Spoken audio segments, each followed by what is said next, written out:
మార్కెట్లో టమాటా ఏ సీజన్లోనైనా లభిస్తోంది. ఇది నిత్య పంట. ఏ కాలంలోనైనా టమాటాను సాగు చేసుకోవచ్చు.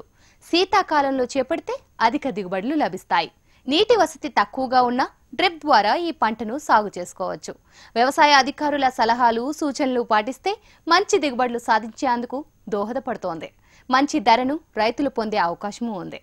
మరి ఇవాల్టి నేలతల్లి కార్యక్రమంలో టమాటా సాగు విషయాలను తెలుసుకుందాం పదండి.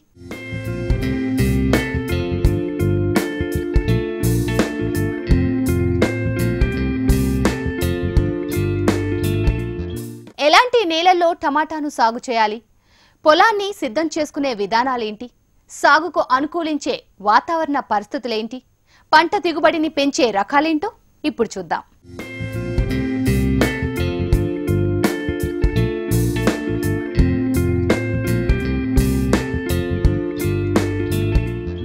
సాగులో మంచి మెళకువలు పాటిస్తే టమాటా సాగులో రైతు ఏడాది పొడవునా మంచి ఆదాయాన్ని పొందవచ్చు. టమాటా సాగుకు ముందు పొలాన్ని సిద్ధం చేసుకోవాలి.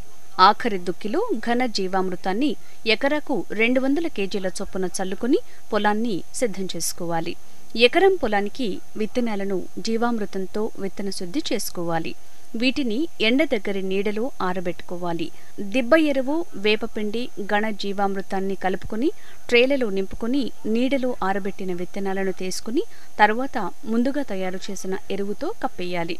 విత్తన నారును 15 రోజులకు జీవామృతాన్ని పిచికారీ చేసుకోవాలి. ప్రధాన పొలంలో 3 అడుగుల దూరం ఉండేటట్లు బోదెలను తయారు చేసుకోవాలి.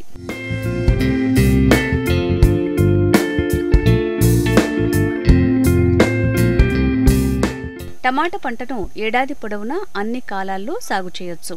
అధిక దిగుబడికి శీతాకాలం అనుకూలమైంది. అధిక ఉష్ణోగ్రత, ఎక్కువ వర్షపాతానికి తట్టుకోలేదు.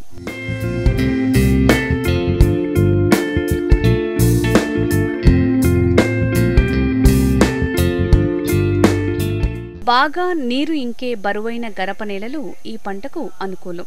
వర్షాకాలంలో తేలికపాటి నేలల్లో వర్షాధార పంటగా కూడా సాగు చేయొచ్చు. శీతాకాలంలో దీనిని ఇసుకతో కూడిన గరప నేలల నుంచి బరువైన బంక నేలల్లాంటి వివిధ రకాల నేలల్లో సాగు చేయొచ్చు. మురుగునీటి వసతి లేని భూములు, చౌడు భూములు ఈ పంటకు అనుకూలం. వర్షాకాలంలో జూన్, జూలైలో, శీతాకాలంలో అక్టోబర్, నవంబర్లో, వేసవిలో జనవరి, ఫిబ్రవరిలో ఈ పంటను నాటుకోవచ్చు.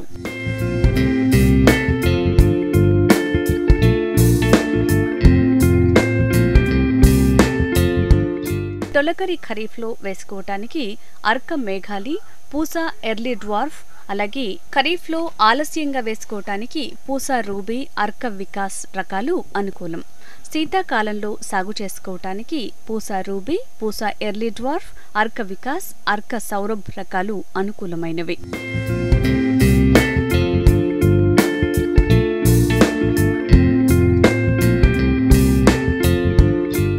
వేసవి పంటకు మారుతం, పీకేఎం 1, అర్క వికాస్, అర్క సౌరభ్ రకాలు అనుకూలమైనవి. ఇక Arka Varnan, Arka Vishal, Rupali, Rashmi, Naveen, Meenakshi, Avinash 2, BSS 20, Annapurna MTH 126, US 618, Siri, Lakshmi, Desi, Vaishali, Mangala వంటి సంకర జాతి రకాలు ఉన్నాయి.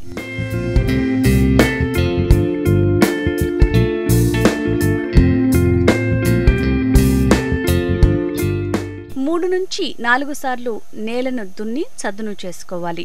వర్షాకాలం పంటకు 60 సెంటీమీటర్ల దూరంలో బోదెలు చేసుకోవాలి. ఎకరాకు సూటి రకాలకు 200 గ్రాములు, సంకర జాతి రకాలకు 60 నుంచి 80 గ్రాముల విత్తనం కావాలి.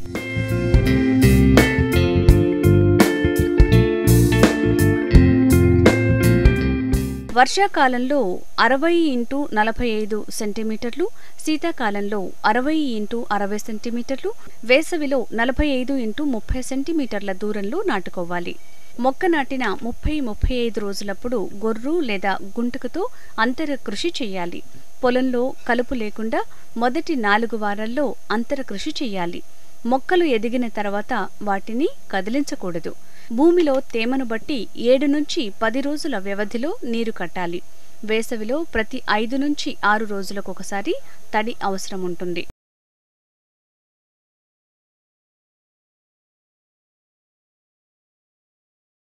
పొడవుగా పెరిగే హైబ్రిడ్ మొక్కలకు, మామూలు రకాలకు కూడా కర్రలను పాతి ఊతమివ్వాలి. ఈ పద్ధతి ద్వారా మంచి పరిమాణం గల కాయలు ఏర్పడతాయి. అంతేకాక కాయలు నేలకు తగిలి చెడిపోకుండా కాపాడొచ్చు. వేసవి టమాటా పంటకు ఎండ తీవ్రత తగ్గించుటకు ప్రతి 2 నుంచి 3 వరుసల టమాటాకు 2 వరుసల మొక్కజొన్న పంటను ఉత్తర దక్షిణ దిశలో విత్తుకోవాలి.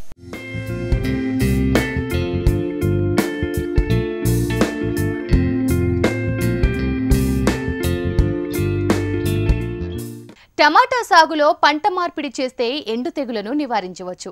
ఆవాలు, బంతి, ధాన్యం పంటలతో పంట మార్పిడి చేయడం వల్ల నులి పురుగు ఉధృతి తగ్గుతోంది.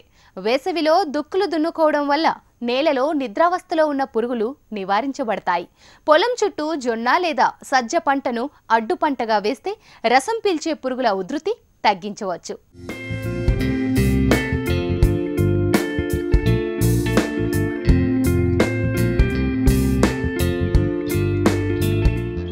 ఫ్రెంచ్ చిక్కుడు అదే బిన్నీస్ పంటతో పంట మార్పిడి చేస్తే బ్యాక్టీరియా, ఎండు తెగులు కొంతవరకు తగ్గుతుంది.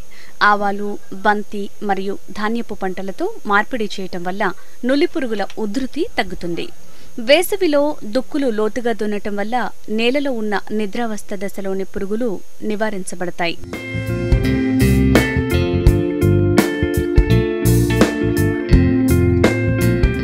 పొలం చుట్టూ జొన్న లేదా సజ్జ పంటను అడ్డు పంటగా వేయటం వల్ల రసం పీల్చు పురుగుల ఉధృతి తగ్గి టమాటాలు ఆకు ఎండు తెగులు, వైరస్ తెగులు కొంతమేరకు తగ్గుతుంది. పొలంలో అక్కడక్కడ వేసిన ఆముదం మొక్కలపై ఉన్న గుడ్లు సముదాయాలను, అప్పుడే పొదగబడిన పిల్ల పురుగులను ఏరి నాశనం చేయాలి. పొలంలో అక్కడక్కడ ఎకరాకు 4 చొప్పున పసుపు రంగు పూసిన రేకులకు ఆముదం లేదా గ్రీస్ పూసి పెట్టాలి. తెల్లదోమలు వీటికి ఆకర్షించబడి అత్తుకుంటాయి.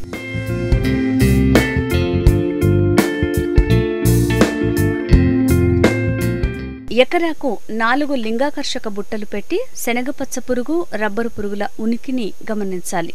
ఎర్ర పంటగా బంతి మొక్కలను ఒక బంతి వరుసకు 16 టమాటా వరుసల చొప్పున వేసుకోవాలి. 45 రోజుల బంతి నారును, 25 రోజుల టమాటా నారును దీనికోసం నాటుకోవాలి. పొలంలో ఎకరాకు 20 చొప్పున పక్షి స్థావరాలను ఏర్పాటు చేయాలి. మొక్క పెరుగుదల దశలో నాటిన 30 రోజుల నుంచి పూత వరకు 5% వేపగింజల కషాయాన్ని 15 రోజుల తేడాతో పిచికారీ చేయాలి.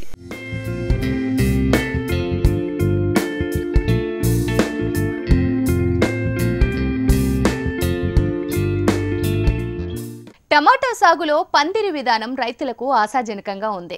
ఈ పద్ధతిలో సస్యరక్షణ సులువై నాణ్యమైన ఉత్పత్తులు పొందే అవకాశం అధికం. రైతులు సాధారణ పంట సాగు నుంచి మెల్లగా పందిరి సాగు విధానం వైపు అడుగులు వేస్తున్నారు. పందిరి సాగు విధానంతో అధిక దిగుబడులు రావడంతో పాటు మంచి లాభాలు పొందడానికి అవకాశం ఉంటుంది. అధికారుల సూచనల మేరకు కొందరు రైతులు పందిరి సాగుపై ఆసక్తి చూపుతున్నారు. మరి పందిరి విధానంలో టమాటా సాగును ఏ విధంగా చేపట్టాలో ఇప్పుడు తెలుసుకుందాం.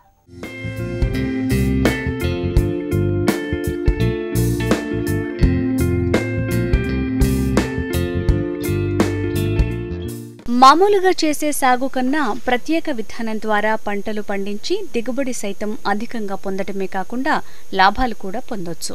టమాటాను సాధారణంగా రైతులు మొక్కలను నాటి భూమిపైనే చెట్లను పెంచుతారు. దీని ద్వారా ఎకరానికి 25 కిలోల బరువు గల పెట్టెలు 500 వరకు దిగుబడి వస్తుంది. కానీ పందిరి విధానం ద్వారా ఎకరానికి 7 నుంచి 800 పెట్టెల వరకు దిగుబడి సాధించవచ్చు.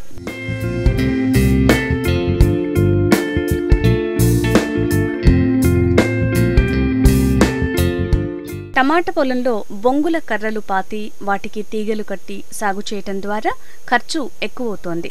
మామూలుగా టమాటా సాగు చేస్తే ఎకరానికి 10,000 రూపాయల వరకు ఖర్చవుతుంది. అదే తీగలు కట్టి సాగు చేయటం ద్వారా 30,000 వరకు ఖర్చవుతోంది. ఖర్చు, శ్రమ ఎక్కువైనా చివరకు పంట దిగుబడి ఎక్కువ వస్తోంది. టమాటాలకు పురుగులు పెద్దగా ఆశించవు. కాయలు చూడగానే బాగా కనిపిస్తాయి. దీంతో మార్కెట్లో సైతం మచ్చలు లేకుండా టమాటాలు కనిపించడంతో వ్యాపారులు పోటీపడి కొనుగోలు చేస్తారు.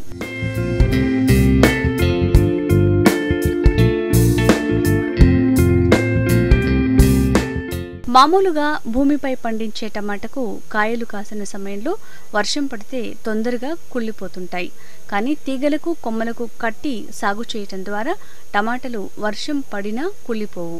1-2 రోజుల తర్వాత కాయలను తీసినా నష్టం జరగదు. కాసిన టమాటాలు సైతం మచ్చలు లేకుండా బాగా ఉంటాయి.